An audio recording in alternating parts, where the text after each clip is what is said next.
Alors, c'est une très bonne question. L'incontinence, c'est un vrai problème de société. On a fait une étude au sein de DHUG qui a montré que dans une population active de 18 à 65 ans, on a 2,4% d'incontinence sévère et jusqu'à 28% de personnes qui ont expérimenté une incontinence dans leur vie.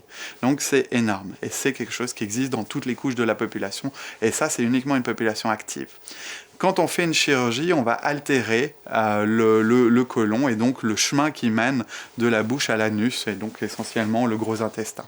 Ça va influencer sur la continence, mais en principe, on ne devient pas incontinent quand on fait une chirurgie du côlon du rectum. Le plus gros risque, c'est plus on se rapproche de l'anus quand on enlève le rectum.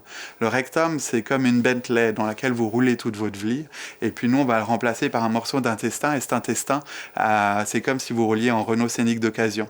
Donc ça roule là, ça vous amène là où vous voulez, mais ça ne va pas forcément marcher aussi bien que votre Bentley d'origine.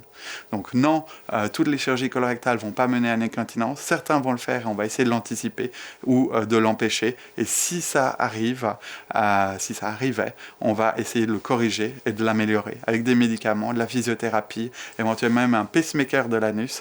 Donc énormément de possibilités. L'important, c'est d'en parler à votre médecin.